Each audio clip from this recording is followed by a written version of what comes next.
예, 우리가 몇 주 전부터 그리스도와의 연합이 우리에게 끼쳐진 결과가 뭐냐 하는 걸 생각했어요. 그러니까 예수 믿는 사람들의 가장 근본적인 특성은 그리스도와 연합해 있는 거라고 그랬죠.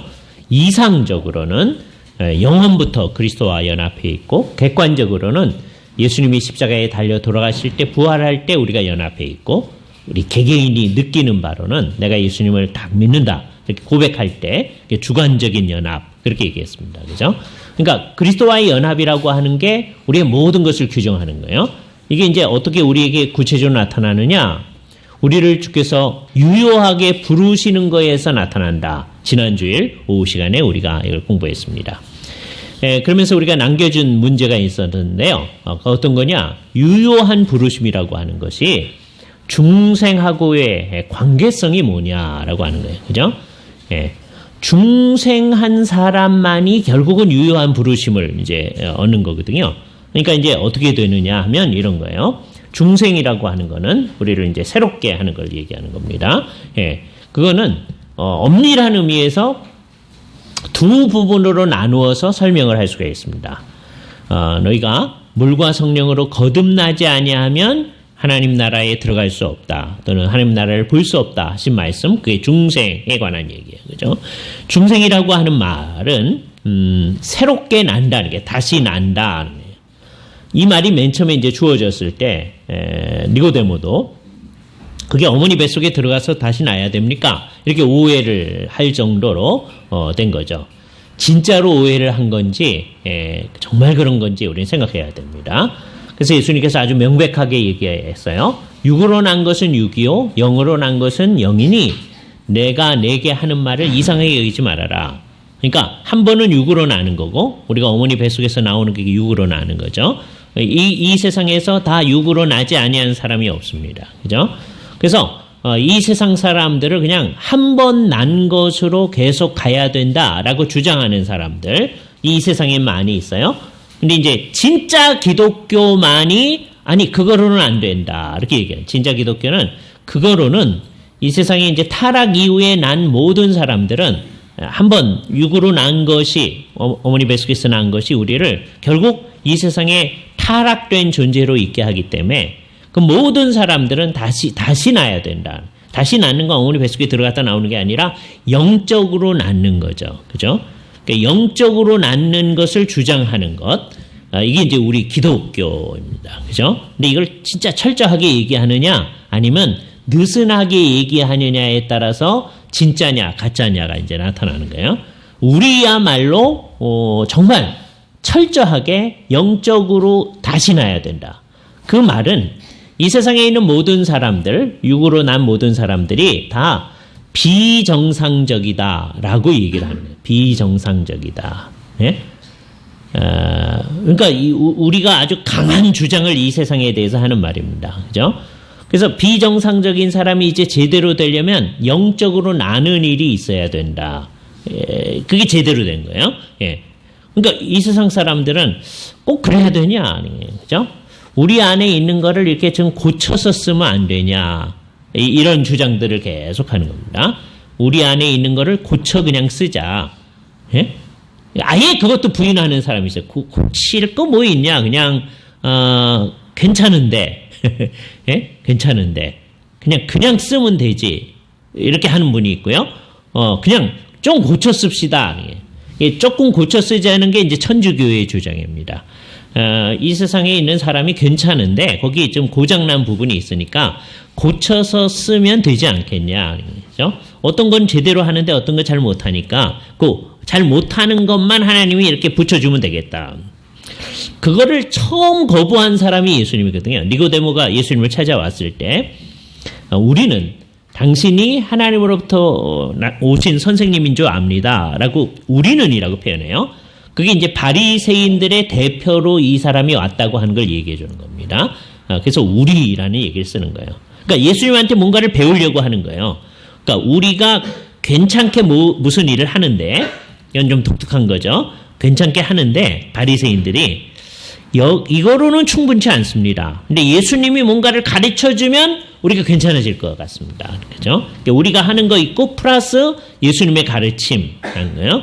그때 예수님이 하는 말씀이 네가 거듭나지 아니하면 하나님 나라에 들어갈 수 없다 그러거든요. 아주 강력한 얘기를 하는 거예요. 자기네들은 우리가 문제가 있으니까 조금 고치면 괜찮을 것 같은데 예수님께서 안 됐다니까. 새로 시작해야 된다는 거죠.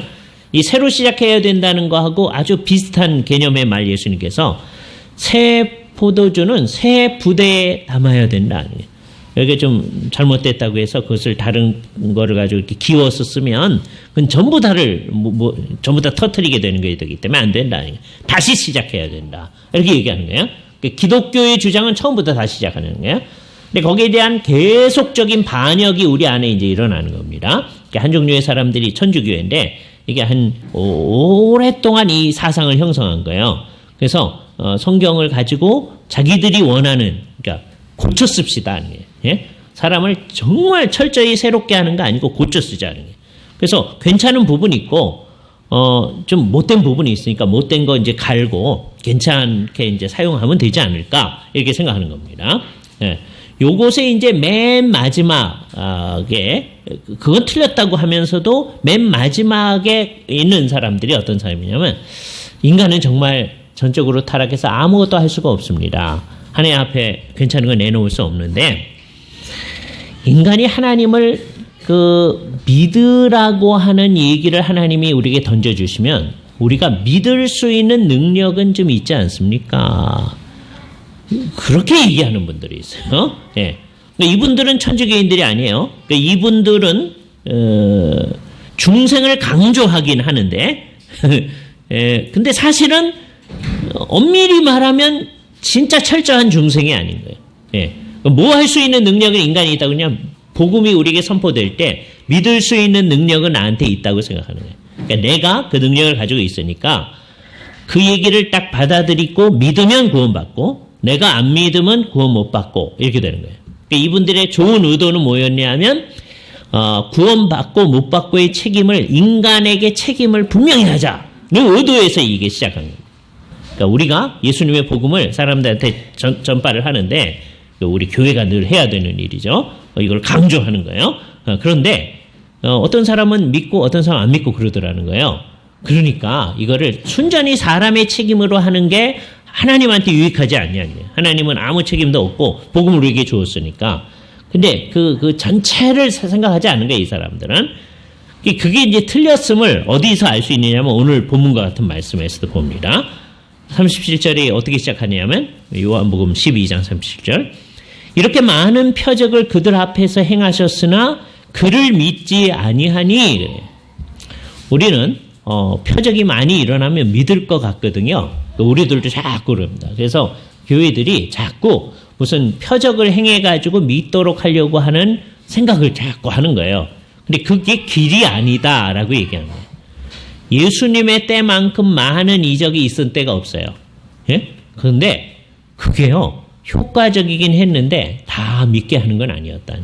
그러니까 이적을 보고 믿는 게 아니에요. 이적이 표적은 표적이에요. 사인이에요. 예수님이 정말 하나님이시다. 예수님이 하나님 나라를 가져다 오셨다. 예, 사인이에요. 그래서 표적 그러는 거예요. 세메이온, 거기서 나온 말이 사인이, 영어의 사인이란 말입니다. 표적, 표해 놓는 거예요. 그죠? 예. 이적, 놀라운 일들이 일어났는데 그 표적으로 딱 나타나요. 그러나 그 자체가 사람들이 믿는 궁극적 이유가 아니에요. 어떤 사람은 그걸 보고 믿는데 어떤 사람은 보고 안 믿거든요. 그럼 어떻게 된 거냐? 여기서 오늘의 본문 가운데서 두 종류의 안 믿는 사람을 소개합니다. 첫 번째 사람은 어떤 사람들이냐면 하나님의 영광이 쫙 나타나는데 이적을 통해서 영광이 나타나는 거예요. 그런데 그걸 보는 사람만 보는 거예요. 그래서 안 믿는 사람에 대해서는 어떻게 생각하냐? 옛날에 이사야가 얘기했던 말이 기억난다는 거예요. 요한이 그걸 인용하고 있어요. 40절에 그들의 눈을 멀게 하고 그들의 마음을 완고하게 하셨으니 그렇게 한 이유는 뭐냐? 이 눈을 멀게 하고 마음을 완고하게 한 건 뭐예요? 보기는 보는데 안 보는 거예요. 이적이 일어나는 거는 보는데 그 이적이 뭘 얘기하는 건지를 모르는 거예요. 예수님이 진짜 하나님이시다. 그분과 관련해서 우리는 살아야 된다. 거기로 안 가는 거예요. 놀라기만 하는 거죠. 놀라운 일이 일어났다. 그런데 예수님을 믿지는 않아. 예수님이 가져다 주신 하나님 나라를 믿지 않아요. 그러니까 뭐예요? 보기는 보아도 깨닫지 못하는 거죠. 듣기는 들어도 그 말의 뜻을 알지 못하는 거예요. 그죠? 예. 그 왜 그랬느냐? 눈은, 물리적인 눈은 떠 있으나 영적인 눈이 감겨져 있다는 거죠. 영적인 소경됨이라고 하는 거예요. 이게 영적인 것이기 때문에 이게 재밌는데요. 영적 소경됨하고 영적으로 죽어 있음하고를 나란히 얘기합니다. 소경된 거하고 죽은 거하고는 완전히 다른 거거든요. 물리적으로는 그렇죠. 그죠? 예. 소경된 사람이 죽은 사람 아니잖아요. 그런데 영적인 거는 영적으로 소경된 거나 영적으로 죽은 거나 같은 거라고 얘기되어지는 거예요. 그죠? 왜 그래요? 죽은 사람은 반응이 없잖아요. 그러니까 소경된 사람은 그걸 봐도 모른다. 그런 얘기하는 거예요. 그래서 이게 같은 거라고 표현되어지는 거예요. 그죠? 이게 물리적인 얘기가 아니다 하는 거예요. 그죠? 그게 아까 얘기한 대로 이 세상에 육적으로 태어난 사람들은 타락 이후에는 정말 이렇게 영적으로 소경돼 있고 영적으로 죽어 있기 때문에 하나님이 놀라운 일을 해도 나타나지 않는 거예요. 반응하지 않는 거예요. 그죠? 뭔가가 필요한 거죠. 뭔가가 없으면 계속 그렇게 반응할 겁니다. 근데 두 번째 사람은 어떤 사람이냐? 42절인데 그러나 관원 중에도 그를 믿는 자가 많되 이 믿는다고 하는 것의 의미의 다양성을 생각해야 돼요. 믿는 자가 많았어요. 그런데 바리새인들 때문에 드러나게 말하지 못하니 이는 출교당할까 봐 두려워하는 거예요. 바리새인들이 저들을 쫓아낼까 봐 어려워하는 거예요. 그러면서 그들을 특징 지어 말하기를 그들은 사람의 영광을 하나님의 영광보다 더 사랑하였더라. 그러니까 이 사람들도 사실은 안 믿는 거죠. 언젠가가 되면 이들 중에 어떤 사람들은 저들이 나를 쫓아내도 나는 예수 그리스도를 믿습니다 하는 사람이 나올 겁니다. 그죠? 이게 진짜 믿는 거죠. 그죠? 그러니까 아까 믿는 자가 많대. 그건 뭐예요? 믿는 것처럼 속으로 믿는다고 하는 거예요. 근데 사실은 안 믿는 거예요. 이게 위험한 거죠. 요교에 해당하는 사람이 우리일 수도 있습니다. 우리는 믿는다고 나온 사람들이죠. 그죠? 다른 사람보다 더 잘 믿으니까 오후 예배에도 앉아 있잖아요. 그죠? 우리는 더 믿는 사람입니다. 그죠? 근데 이게 진짜면, 그러니까 여러분 속으로 생각해야 돼요. 내가 사람의 영광을 하나님의 영광보다 더 사랑한다. 그러면 우리는 안 믿는 거다. 그죠? 이거 심각한 얘기입니다. 그러니까 우리는 이 얘기를 들을 때 어떠냐? 우리 하나님의 영광 사랑하죠. 근데 하나님의 영광을 추구하는데 사람의 영광도 오면 안 될까요? 이렇게 있는 거예요. 이게 이제 both and의 접근이죠. 둘 다. 기독교인은 이거를 잘 해야 됩니다. 기독교인은 근원적으로 이것이냐 저것이냐 either or 그 입장에 딱 서는 거예요. 근데 그리고 어떤 거 다른 거에 대해서는 둘 다 그래요. 우리는 하나님이냐 이 세상이냐 그래서 하나님 이것이냐 저것이냐 해야 돼요. 그렇게 하나님을 딱 선택한 사람은 그 하나님은 자연의 하나님이냐 초자연의 하나님이냐 그래서 우리는 둘 다 그러는 거예요. 그런데 이제 가짜는 어떻게 하느냐 하면 둘 다 해야 될 때 이것이냐 저것이냐 하고요. 그다음에 이것이냐 저것이냐 할 때 둘 다 그렇게 나옵니다. 이 가짜가 되는 거예요. 그죠? 이걸 잘 구분해야 돼요. 이것이냐 저것이냐 해야 할 것이 있는 거예요. 거기서는 아주 분명하게. 그죠? 우리에게 절대적인 게 무엇이냐 이건 아주 분명하고 그 상황 가운데서 우리는 주님에게 속한 사람들이다. 그런 사람들로서 이제 우리는 둘 다 하나님은 자연의 하나님도 되시고 초자연의 하나님도 되신다. 둘 다의 입장을 취해야 돼요. 그죠? 그러니까 구분을 잘 해야 되는 겁니다. 어떤 거는 이것이냐 저것이냐의 입장이고 아주 근원적 선택은 이것이냐 저것이냐. 그죠? 그러니까 이 세상의 영광이냐 아니면 하나님의 영광이냐. 그럴 때는 가차 없이 하나님의 영광 이렇게 가야 돼요. 그때 하나님의 영광도 되고 이 세상의 영광도 되고 그러면 안 될까요? 이거는 안 되는 거다. 우린 기본적으로 이 세상의 영광, 사람의 영광은 취하지 않는 사람들이라는 거예요. 그죠? 그렇게 이제 살아가는 거예요. 그렇게 살아나가는 사람은 이 세상에서 이것도 하고 저것도 해야 되는 일이죠. 그죠? 나는 하나님의 영광만 취하니까 이 세상에 나가서 공부는 안 하겠습니다. 이 세상에 나가서 일은 안 하겠습니다. 그러면 잘못하는 거라는 거예요. 그죠? 그 일도 하는 거죠. 이 세상 속에서 일을 하는 거예요. 근데 그 속에서 하나님의 영광을 추구하는 거죠. 그러니까 우리는 예배할 때도 하나님의 영광을 추구하지만 동시에 이 세상에서 일을 할 때도 하나님의 영광을 추구하는 거예요. 뭐 사실은 따지면 그것도 어렵지만 예배할 때 하나님의 영광 추구하기가 그것도 굉장히 어려워요, 사실. 예. 그러나 그게 일할 때 하나님의 영광 추구하는 것보다 좀 쉬워요. 왜요? 이건 되게 어렵거든요. 어떻게 일하는 게. 애들의 경우를 하자면 초등학생들 놀면서 어떻게 하나님의 영광을 추구할까? 이거 굉장히 어렵습니다. 그렇죠? 예. 노는 것도 이렇게 좀 건전하게 노는 건 괜찮은데 게임하면서 하나님의 영광을 어떻게 추구할까? 이거 굉장히 어려운 거예요. 예? 그러니까 이제 어른들은 안 하면 되지 이렇게 생각한단 말이에요. 예? 예. 그건 애들을 이해하지 못하는 거죠. 그죠? 예. 그거 하면서도 하나님의 영광을 추구해야 되거든요. 그러니까 어떻게 하면 절제를 할 것인가, 예? 시간을 어느 정도 하고 어떻게 하고 뭐 이런 걸 생각을 해야죠. 애들답게. 그렇잖아요. 예. 그 기준을 자기가 선적을 해야 돼요. 예? 그거 똑같은 일입니다. 이 일을 할 때 하나님의 영광을 위해서 이거 어떻게 할 건가? 이게 어려운 거예요. 근데 사실은 예배할 때 하나님의 영광을 위해서 한다는 그것도 굉장히 어려워요. 왜? 그거 쉽지 않아요. 사람들이 다 딴 거를 다 집어넣고 하나님을 위해서 한다고 그러거든요. 그죠? 자, 이 세상 사람들은 결국 이 두 모습을 가집니다. 예수 그리스도를 믿지 않아요. 하나님을 믿지 않아요. 또는 믿는데 그걸 표현을 안 하려고 그러는 거예요. 왜? 이 세상에서의 영광을 하나님의 영광보다 더 좋아하기 때문입니다. 그런데 정말 놀라운 거 예수님께서 이 얘기를 하신 다음에 외치시기를 44절 말씀입니다. 나를 믿는 자는 그 다음에 말이 예수님 그 세머의 과장법이 나타나는 대표적인 예예요. 나를 믿는 자는 나를 믿는 것이 아니요 나를 보내시는 이를 믿는 것이며 이 말을 오해하면 안 돼요. 나를 믿는 사람은 나를 믿는 게 아니에요. 나만을 믿는 것이 아니라 나 보내신 이를 믿는 것이죠. 그렇게 쓰면 편하잖아요.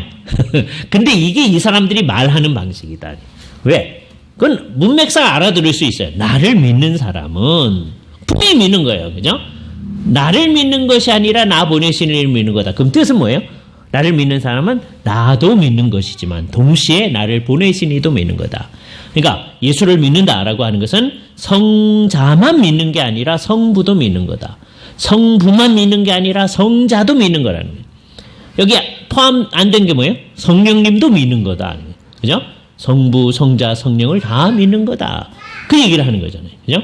하나는 눈에 보여요. 예수님은 이 세상에 오셨으니까 보인단 말이에요. 예수님을 믿어야 돼요. 그런데 예수님만 믿고 성부 하나님을 안 믿으면 안 되는 거다. 예수님이 성부에 의해서 보내진 분이라고 하는 걸 믿는 거죠. 그래서 나를 믿는 사람은 나를 보내신 이도 믿는 거다. 또 나를 보는 자는 재미있는 표현 나를 보내신 이를 보는 것이다. 나를 보내신 이는 안 보이는 분이에요. 아버지 하나님 안 보여요.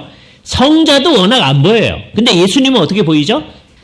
인성을 취했기 때문에 이제 보이는 거란 말이에요. 그죠? 우리가 예수님 보면 옛날에도 봤을 것이고 지금도 이제 여러분이 이제 돌아가신 다음에 예수님을 이제 배울 겁니다. 또 우리가 부활한 다음에도 예수님을 봅니다. 왜 그래요? 예수님이 인성을 취하셨기 때문에 그래요. 그죠? 근데 예수님 신성은 안 보여요. 예? 따라서 성부 하나님 안 보여요. 성령 하나님 안 보여요. 그죠? 그런데 재미있는 거 예수님은 물리적으로 보이지만 성부와 성령님은 안 보이는데 나를 보는 사람은 나 보내신 이를 보는 거다. 나중에 예수님은 나를 본 자는 아버지를 보았거늘 왜 네가 하나님을 보여달라고 하느냐 예수님 얘기하잖아요. 그죠? 안 보이는 하나님을 우리는 보는 사람. 진짜로 보는 거 아니에요. 영적으로 본다는 것이죠. 그분을 알고 그분과의 관계성을 가지고 살아나가는 거죠. 이 땅에 한낱 피조물이 이 세상을 창조하신 영원한 하나님하고 관계성을 가지며 교제하며 살아나가는 놀라운 일이 예수님으로 말미암아 있게 되어집니다. 그죠? 나는 빛으로 세상에 왔나니 무릇 나를 믿는 자는 어둠에 거하지 않게 하려고 내가 왔다. 여기서 우리 갈 바가 결정되는 겁니다. 그러면 이제 어떤 사람이 어떻게 예수님을 바라보면서 예수님만 보는 게 아니라 눈에 안 보이는 하나님을 보고 믿고 그분과 관계를 갖느냐. 그렇게 하려면 어떻게 되어야 되냐면 성령님이 그 사람을 중생시켜줘야 됩니다. 성령님이 중생시켜주면 이 사람이 예수를 진짜로 믿는다 하시는 거예요. 그러니까 이 일이 모든 일의 출발점입니다. 중생이라고 하는 것이 다시 나는 거예요. 그죠? 그러니까 다시 나는 것을 강조하는 우리야말로 뭐냐 하면 이 세상이 지금 비정상적이다. 다시 난 사람은 정상으로 볼 수 있는 원칙적으로 그렇게 된 사람이에요. 원칙적으로. 이 말에 주의하세요. 우리는 원칙적으로 이 세상을 제대로 보게 된 거예요. 그런데 이 원칙적이라는 말은 뜻은 뭐예요? 실질적으로 그렇게 안 보는 경우가 가끔 있다는 거예요. 많아요. 그리고 그러니까 여기서부터 우리의 과제가 있는 겁니다. 이제 우리는 그 원칙적으로 제대로 모든 걸 바라봐야 되거든요. 그 시각으로 모든 걸 바라보기를 시작하는 거예요. 그래서 성경 공부를 계속 해 나가다가 이거는 이렇게 봤어야 되는 거군요 하는 걸 깨닫게 돼요. 나중에. 근데 그건 처음부터 그랬었어야 되는 거라고요. 세월이 지나면서 그게 이루어지는 거예요. 그래서 기독교적인 시각을 가지게 되는 거죠. 예. 그게 기독교 세계관입니다. 그죠? 기독교 세계관은 어디서부터 출발하는 게 중생에서부터 시작하는 거예요. 그래서 우리 안에 있는 성경적 관점에서 보지 않는 모든 것을 끄집어내 가지고서는 워낙 이렇게 봤었어야 되는데 이렇게 하는 일을 하는 거예요. 예. 그 모든 일이 중생을 우리 가운데서 아주 구체화하는 일입니다. 중생은 하나님께서 우리 가운데 일으켜 주신 가장 놀라운 일인 겁니다. 그러니까 중생은 결국 뭐냐? 예수 그리스도의 부활 생명이 우리 안에 온 거예요. 우리는 그리스도와 함께 죽고 살아났다고 그랬잖아요. 그랬을 때 예수 그리스도의 부활 생명이 우리한테 온 거예요. 같이 살아났으니까. 그 부활 생명이 예수에게만 있는 게 아니라 우리 각자 한 사람 한 사람에게도 있다. 나는 그리스도와 함께 살아났다. 나는 그리스도와 함께 살고 있다. 이게 그리스도인들의 고백이거든요. 이거 없으면 우리는 그리스도인이 아닙니다. 이걸 강조하는 거죠. 그죠? 그러니까 우리가 이제 우리 애들도 마찬가지고요. 우리가 어른들을 전도했을 때도 결국은 이 일이 일어나기를 주 앞에 간구를 해야 되는 거죠. 그러지 않으면 그 사람이 이제 예수를 믿는다 그러고 예배에 참석하고 해도 사실은 구원받지 못하는 거거든요. 정말 그 사람의 시각이 그 사람이 이걸 모를 수도 있어요. 아직은. 그건 나중에 알게 되는 거예요. 모를 수도 있지만 하여튼 이 세상 전체를 하나님과 관련해서 새롭게 보는 일을 시작하는 일을 해야 되는 거예요. 그죠? 그러니까 어떻게 되느냐? 중생이라고 하는 거는 그리스도의 부활 생명이 우리에게 들어오는 일이 있어요. 정말 놀랍습니다. 그게 언제 들어오는지는 아무도 몰라요. 정말 몰라요. 한 20년 전에 유행하던 말로는 며느리도 몰라요. 예? 예. 지금은 이게 무슨 말인지 모르는 사람도 있어요. 옛날에 그런 광고가 있어서 하는 말입니다. 그죠? 그러니까 그때는 하나님께서 아무런 수단도 사용하지 아니하고 개개인의 영혼 속에 하나님의 예수 그리스도의 부활 생명을 집어넣는 일이에요. 그죠? 그게 있어요. 그걸 갖다가 옛날 사람들이 뭐라고 표현했냐면 생명의 씨가 들어온다 그래서 입식 그랬어요. 입식. 예, 그걸 뭘 번역하는 것이냐면 임플란테이션. 식물을 갖다가 심잖아요. 요즘은 이거 설명해가 좋아졌어요. 여러분 이가 이제 이상하게 됐을 때 임플란트 한다고 그러잖아요. 임플란테이션 그거거든요. 일단 심는 거예요. 그죠? 예, 똑같은 말이에요. 그거는 이제 이빨을 새롭게 이제 인공적으로 만들어서 이렇게 하는 거지만 이거는 영적인 생명이 우리 안에 들어오는 거예요. 임플란테이션, 입식이라고 합니다. 근데 그게 언제 일어나는지는 몰라요. 그런데 이제 중요한 말씀, 디도서 3장에 있는 말씀을 보세요. 디도서 3장 5절에 있는 말씀을 봅니다. 디도서 3장 5절. 그리고 이제 베드로서의 말씀을 한번 우리가 같이 연결시켜 볼 텐데요.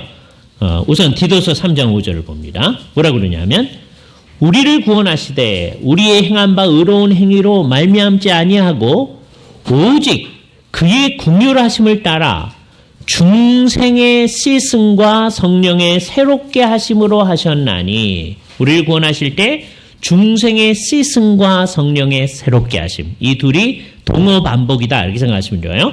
중생의 씻음. 하고 똑같은 말이 뭐예요? 성령의 새롭게 하심. 예? 요 일이 우리에게 일어난 거예요. 그렇게 일어났을 때 이제 우리가 어떻게 이 세상에서 하나님의 말씀에 반응을 하느냐라고 라고 하면, 정말 놀라운 일이 이제 우리에게 나타나는데, 그 전까지는 하나님의 말씀이 우리에게 이제 전파되어질 때, 우리가 어떻게 반응하느냐 하면요, 그게 나랑 무슨 상관인데요? 이렇게 반응합니다. 예?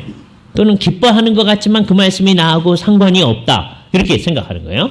그런데 이 중생의 시스템이 우리 안에 있고, 그 다음에 그 주어진 그 생명이 생명력을 우리에게 발휘하게 되면 어떤 일이 이제 나타나느냐 하면 하나님의 말씀에 대해서 이건 참 옳은 말씀인데요. 이렇게 반응하여요. 그래서 아주 놀라웠게 얘기하시기를 우리가 거듭난 것이 썩어질 씨로 된 것이 아니요 항상 있는 하나님의 말씀으로 되어졌다라고 얘기를 합니다.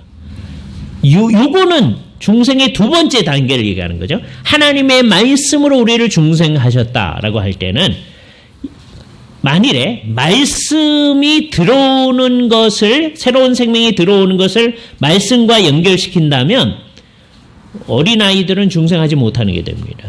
그죠? 그러나 말씀이 들어오는 건 언제 들어오는지 몰라요. 그런데 그 들어온 그 생명의 원리가 우리 안에서 작용을 딱 시작할 때는 하나님 말씀에 대해서 우리가 정말 기뻐하며 반응하게 되거든요. 그 일을 원칙적으로 시작하게 됩니다. 그러니까 그때는 말씀이 사용되어지는 거예요. 그걸 우리가 뭐라고 하냐면 신생이라고 얘기합니다. 그러니까 중생은 두 단계로 이루어졌는데 하나는 새로운 생명의 원리가 우리에게 들어오는 거예요. 그걸 언제 오는 건지 모르고 그다음에 요게 그 생명력을 발휘하게 하는 게 있는데 이게 하나님이 다 하게 하는 거예요. 발휘하게 하면 우리가 그 생명력에 따라서 반응을 보이게 됩니다. 그래서 이 새로운 생명력을 발휘하게 하는 것을 나음이다라고 표현하게 돼요. 나음.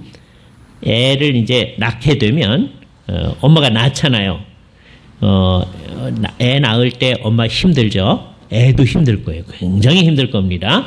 그런데 애는 그 맨 처음에 나올 때까지는 자기는 그 고통을 받는 거, 엄마도 고통을 받는 거지만 하여튼 그래도 아이를 낳으려고 애를 써야 되잖아요. 예? 그래서 힘주라고 그러잖아요. 예? 그 이제 영어로는 푸시 그렇거든요. 예? 밀어내라. 예? 푸시 그러단 말이에요. 이제 애 낳을 때 자기가 해야 되는 이게 조금 능동적인 면이 있는 거예요. 엄마의 입장에서 그런 거예요. 하나님 입장에서는 우리에게 그 주어진 생명력이 생명의 활동을 하도록 하는 일을 하는 겁니다. 그런데 그 애 입장에서는 수동적으로 하죠. 그런데 이제 걔가 딱 나오게 되면 이제 이제 정상적인 경우에는 나오자마자 응아 하고 울잖아요. 이제 안 울면 이제 엉덩이 탁 때려가지고 울게 만들죠. 굉장히 중요합니다. 그때서부터는 그 고난이라고 하는 것을 스스로 감수를 해야 돼요. 그죠? 어머니 뱃속에 있을 때, 그다음에 그 나오는 과정이 힘들긴 힘들 텐데요. 그게 수동적이에요. 애 입장에서는. 근데 나오고 나서 숨 쉬는 건 자기가 해야 돼요. 예? 그러니까 안 쉬면은 때려서라도 숨 쉬게 만드는 거예요. 그래도 안 쉰다. 그럼 빨리 인공호흡기 해가지고 어린아이인데도 호흡을 시켜야 된다. 예? 그때부터는 자기가 해야 되는 거예요. 예. 그러니까 요 처음 생명이 작동하도록 하는 일까지 그거를 우리가 신생, 나음이라고 그래요. 거기까지가 중생입니다. 그 다음부터는 걔가 하는 거예요. 근데 걔가 해도 성령님이 돕긴 도우시죠. 그죠? 그래서 애가 하고 하는 게 이제 나중에 우리가 공부하려고 하는 회개, 믿음 뭐 이런 거예요. 우리가 그러니까 내가 예수를 믿습니다. 네, 회개합니다. 그게 전부 다 뭐 때문에 있는 거예요? 중생 때문에 있는 거예요. 자, 그러니까 보세요. 그 새로운 생명이 우리에게 오는 거, 그 입식 그거에 있어서는 아무런 원인도 없습니다. 그냥 하나님이 혼자 하는 거예요. 그죠? 그런데 우리를 이렇게 반응을 하도록 반응하는 결과가 나타나도록 하는 일, 새로운 생명력이 있게 하는 일 때는 반드시 말씀을 사용했습니다. 그래서 이 두 번째 측면을 얘기하면서 베드로서에서는 뭐라고 그러냐면 너희가 중생한 것이 썩어질 씨로 된 것이 아니라 항상 있는 하나님의 말씀으로 되어졌다는 거예요. 말씀이 우리를 중생하게 한다. 이 두 번째 측면에서 말씀이 작용하기 때문에. 첫 번째 측면에서는 말씀도 작용하지 않아요. 이게 새로운 생명력이 작용하는 거예요. 그죠? 두 번째 측면에서는 말씀이 작용한다. 그죠? 지금 어떻게 됩니까? 유효한 부르심은 뭐예요? 우리한테 복음의 말씀이 딱 전달되어져요. 안 믿는 사람에게도 전달되어지고 우리에게도 전달되어집니다. 그런데 중생한 사람들은 그 복음의 말씀을 들을 때 그냥 허투루 듣지 아니하고 그 말씀을 이건 참 믿을 만한 말씀이다. 이거를 받아들여야 되겠다. 이렇게 반응해 나가는 거죠. 그래서 그게 유효한 부르심이 되는 거예요. 그죠? 그러니까 객관적으로 있었던 외적인 말씀이 유효한 부르심으로 변화하는 게 아니고 우리에게 중생한 사람에게는 처음부터 그게 유효한 부르심이었다는 거예요. 근데 우리의 중생에게 이 두 번째 측면이 있기 전까지는 안 믿는 사람하고 우리가 똑같은 반응을 보이죠. 그렇잖아요? 예, 새로운 생명이 우리 안에 와 있어도 우리는 잘 모르는 거예요. 그걸 어떤 분은 동면 상태에 있는 것이다. 이렇게도 표현해요. 왜냐하면 이게 언제 우리의 새로운 생명이 와 있는지를 모르기 때문입니다. 정말 아무도 몰라요. 그러나 이 신생의 시점은 아는 거예요. 그죠? 말씀에 대해서 처음으로 반응하게 될 때. 그죠? 이때 주님께서 하는 것이고 이게 있을 때 우리는 우리가 유효한 부르심을 당했군요. 라고 얘기를 할 수 있는 거예요. 그러니까 그런 사람들은 예수 그리스도를 진짜로 믿는 일을 하게 되는 거예요. 그러니까 주님께서 이 중생을 우리 가운데 일으켜 주셔서 우리로 하여금 예수를 믿게 해주셨다는 게 정말 놀라운 일이 우리에게 일어난 겁니다. 그죠? 그 일을 성경에서는 뭐라고도 표현하느냐? 디모데 후서, 지난주에도 잠깐 얘기했는데, 디모데 후서 제9절, 1장 9절. 하나님이 우리를 구원하사 거룩한 소명으로 부르심은, 옛날 번역이 나은데, 거룩한 부르심으로 부르심은, 그죠? 갑자기 한자말을 사용해서 여기서는 거룩한 소명으로 부르심은 우리의 행위대로 하심이 아니요 오직 자기의 뜻대로 그리고 영원 전부터 그리스도 예수 안에서 우리에게 주신 은혜대로 하심이니라. 우리를 거룩한 부르심으로 부르심은 이게 뭐였어요? 유효한 부르심이라고 그랬죠. 그럼 어떻게 된 거예요? 우리의 행한 바 어떤 행위를 잘했기 때문에 한 것이 아니고 두 개 때문이라는 거예요. 두 개가 연결되어 있는데 하나는 자기의 뜻대로 한 것 아니에요. 이때 이제 생각나야 될 게 뭐예요? 엿장사 마음대로. 그죠? 엿을 잘라주는데 얼마나 크게 잘라주느냐. 그 엿장사 마음대로. 그죠? 하나님 우리를 구원하신데 어떻게 한 거예요? 하나님 마음대로. 당신님의 기쁘신 뜻대로 하신 거예요. 그죠? 동시에, 그걸 다른 말로 뭐라고 그래요? 영원 전부터 예수 그리스도 안에서 우리에게 주신 은혜대로 한 것이다. 그죠? 중생한 사람들은 이거에 대한 감사를 가지게 됩니다. 영원 전부터 우리에게 은혜가 있었군요. 이게 특별한 은혜가 우리에게 있었다는 거예요. 그죠? 그것 때문에. 하나님의 뜻대로 우리를 부르셨군요. 이거를 우리가 배우고도요, 감사하지 아니한다. 그건 정말 이상한 거예요. 그죠? 예. 하나님 그냥 감사해요. 그러고 넘어갈 문제가 아니라는 거죠. 우리가 정말 이것 때문에 하나님의 놀라운 은혜가 우리가 태어나기 전부터 작용해서 우리를 이 세상에 있게 하셨다. 예? 그래서 우리가 주 앞에 이렇게 말씀에 반응하고 나아간다. 이걸 진짜로 믿는다면 어떻게 되는 거예요? 일단 여기까지 말한 걸 다 받아들여야 되잖아요. 받아들인 다음에 이제 어떻게 해야 됩니까? 첫 번째 일어날 일은 감사가 넘쳐야 되는 거예요. 예? 교회가 되게 웃기는 기관이에요. 어떤 의미에서는. 왜요? 맨날 감사하라고 그래. 아니, 감사하라고 한다고 되는 거 아니잖아요. 예? 맨날 사랑하라고 그래. 사랑하라고 해서 사랑이 일어나는 거 아니잖아요. 그런데 교회는 그 얘기를 해요. 그죠? 왜 그래요? 하나님이 해 주신 것을 믿기 때문입니다. 이 세상 사람한테는 암만 감사하라, 사랑하라 해도 할 수가 없어요. 그걸 알아요. 그러니까 이거는 사실은 이 세상 전체의 교회가 하는 말이지만 결국은 누구한테 하는 말이에요? 이렇게 중생한 사람들한테 하는 말이에요. 그죠? 중생한 사람들은 그 얘기를 들으면 사실 우리가 그렇게 감사했어야 되는데 그렇게 사랑했어야 되는데 그게 깨우쳐지거든요. 예? 그 얘기를 들을 때 저 얘기 들었으니까 감사해야지 그렇게 되는 게 아니라 사실은 이 모든 시스템을 생각할 때 우리 감사해야만 마땅하구나 그렇게 되는 거예요. 예? 그래서 워낙 감사해야만 할 것을 드디어 깨닫고 하게 되는 거죠. 그래서 이게 모든 것에 우리의 삶의 원동력으로 나타나야 됩니다. 이 세상에 열심히 살아가는데 또 예배도 하고 하는데 왜 하냐? 아니에요.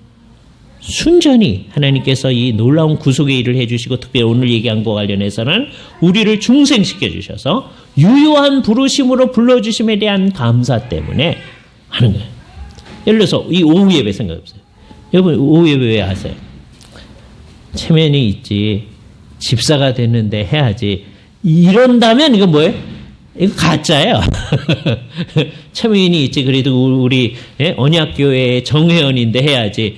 이건 가짜예요. 정회원인데 예배 안 하는 건 또 뭐예요? 그건 직무유기예요. 이렇게 해도 못하게 하고 저렇게도 못하게 하는 게 우리는. 그죠? 그러니까 왜 해야 돼요? 기뻐서 정말 즐거워서 해야 되는 거예요. 그죠? 즐거워서 하면은 그 속에서 하나님께서 우리에게 필요한 것들을 해주는 거란 말이에요. 그죠? 이게 우리 일이다. 그죠? 그래서 모든 것을 다 이 기쁨으로부터 하는 거예요. 감사함으로부터 하는 거예요. 감사해가지고 어떻게 하느냐? 그 원칙, 중생에서 이제 원칙적으로 우리에게 되어진 것, 원칙적으로 우리는 한마디로 요약하면 하나님을 사랑해서 모든 걸 하게 되어 있거든요. 이게 중생한 사람의 특성이에요. 중생하지 않은 사람은 하나님은 관심이 없어요. 자기 자신의 만족, 자기가 원하는 대로 하는 거예요. 이게 이제 특성이 언제 잘 나타나요? 애들이 자라날 때 나타나죠. 요즘에 그 광고 가운데 정말 재밌는 광고가 있는데 보셨는지 모르겠습니다. 여학생을 이제 아주 어릴 때 여학생이에요. 자동차 뒤에 앉아 있어요. 아주 어릴 때 아빠에 대해서 아빠 그래요. 막 그래요. 조금 자랐을 때도 아빠 그래요. 근데 이제 조금 있다가 한 중학생이나 고등학생쯤 됐어요. 그 옆에 앉아 있어요. 네?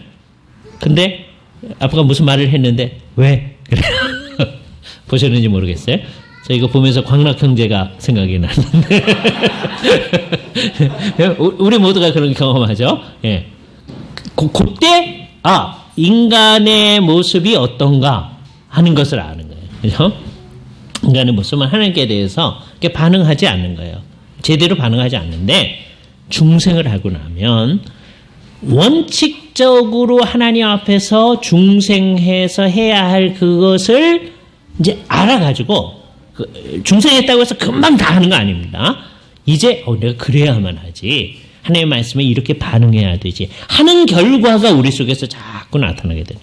그러니까 이제 이후로부터 공부할 모든 것은 전부 다 어디서 결과한 것들에 다 중생에서 결과한 거예요. 그죠? 중생하지 않으면 유효한 부르심으로 불러주지 않으시면 이후에 나타날 모든 게 전혀 나타나지 않는 거예요. 예? 나는 모든 건 더보다 어디서 나타나요? 중생에서 나타나요. 그러니까 개인으로 따지면 그래요. 그런데 사실 엄밀히 말하면 중생이 출발점이 아니에요. 왜요? 중생이 뭐 때문에 일어나는 거라고요? 그리스도와의 연합 때문에 일어나는 거예요. 그리스도의 연합은 우리가 출발점을 어디서 삼았어요?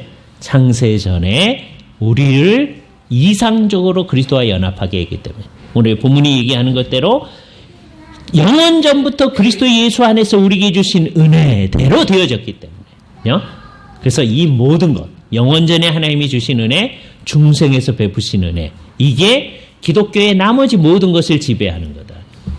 그래서 열심히 뭘 하면서도 이제 하나하나 공부해 나가면서도 우리는 주님 앞에 뭐라고 고백하는 겁니까? 주님께서 이 은혜를 우리에게 주셔서 우리가 이 일을 이루어 나갑니다. 하는 얘기를 하는 겁니다. 이제 다음번서부터는 이제 한참 뒤에 할 텐데 이제 한참 뒤에 할 겁니다. 한참 뒤에 할 텐데 요 몇 주 동안 우리가 오후에 이거 쭉 모아가지고 했잖아요. 이제 한참 한 3주 지난 다음에 우리가 또 이것이 어떤 효과를 우리에게 내는가 하는 것들을 생각하도록 하겠습니다. 같이 기도하시죠. 거룩하신 주님 감사합니다. 우리들에게 예수 그리스도를 믿게 되는 이 일이 하나님의 우리를 중생시키시고 중생시키는 일과 연관해서 일어난 유효한 소명 때문에 일어났다고 하는 것을 우리에게 분명히 밝혀주심을 감사옵나이다.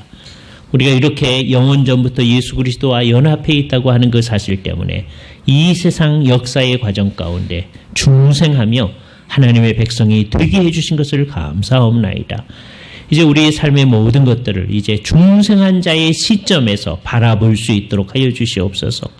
과연 그렇다고 하는 것이 우리의 이 세상에 사는 과정 가운데서 다 드러날 수 있도록 우리 모든 것을 정말 중생한 사람으로 바라보고 중생한 사람으로 사는 것이 우리 속에 있을 수 있도록